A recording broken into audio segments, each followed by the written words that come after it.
Okay. Knock, knock. All right. Hi, my name's Layton. I'm going to be your nurse today. Hi. All right, I'm going to wash my hands and then put some gloves on. All right, so we're going to be assessing your thorax and lungs today. I'm just going to ask you a few background questions. Do you have any difficulty breathing at rest with specific activities while sleeping or other symptoms? No. Okay, do you have any chest pain associated with a cold, fever, or deep breathing? Nope. Do you have cough with any sputum? Nope. Any cough without sputum? No. Okay, any prior respiratory problems? Nope. Any previous thoracic surgery, biopsy, or trauma? Nope. Any allergies, symptoms, or treatments related to respiratory problems? Nope. Any pulmonary studies done, such as a chest x-ray, a tuberculosis skin test? Nope. Okay, any family history of lung disease? Nope. Do you use any tobacco products, cigars, or cigarettes? Nope. All right. Do you have any exposure to environmental conditions that affect breathing at work or at home, including secondhand smoke? Nope. Do you have any difficulty breathing, performing usual daily activities? Nope. All right. And then do you take any medications for breathing or other breathing treatments? Nope. All right. So now we're going to go ahead and start the posterior thorax examination. I'm going to have you turn around. Thank you. All right. Turn a little bit more. All right. That's perfect. All right. So for this part, we're going to first inspect the shape and configuration of the client's chest wall and position of the scapula. His scapula are symmetric with his shoulders as well. In each hemithorax, the spinous process of the vertebrae is midline with the scapula. He has symmetric chest expansion when he is breathing. The chest wall is cone-shaped and symmetric and oval. And now we're going to see if he uses any accessory muscles when breathing, and he does not use any of his accessory muscles when breathing. So all the findings are normal so far. Now we're going to go ahead and inspect the client's positioning, noting posture and ability to support weight while breathing. So the patient is sitting up and relaxed. He's breathing easily with his arms at his sides. So all normal findings. Now we're going to palpate for tenderness over the client's chest wall and thorax. So just let me know if you feel any tenderness or pain.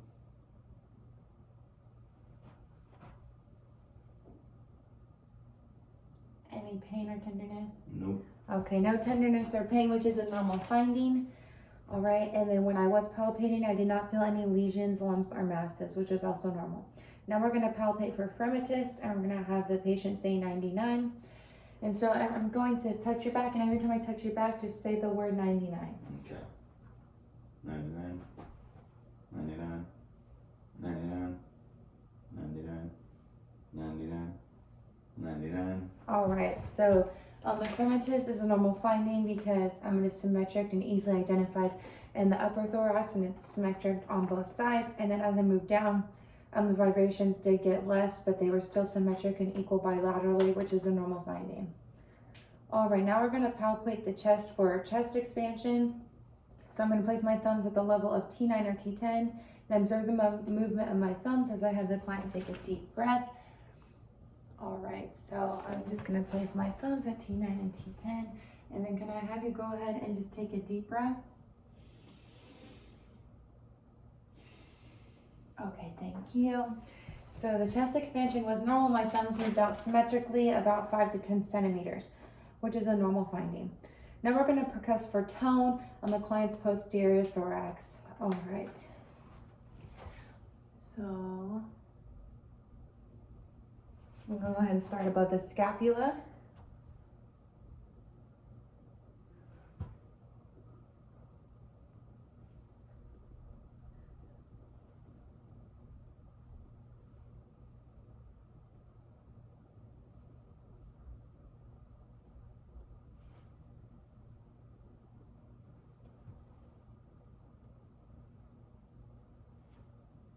All right, so we did percussion of the whole patient's anterior thorax, and the percussion elicited a flat tone over the scapula, and there was resonance, a tone elicited over the normal lung tissue, and there was visceral dullness heard on the lower thorax. So these are all normal percussion tone findings.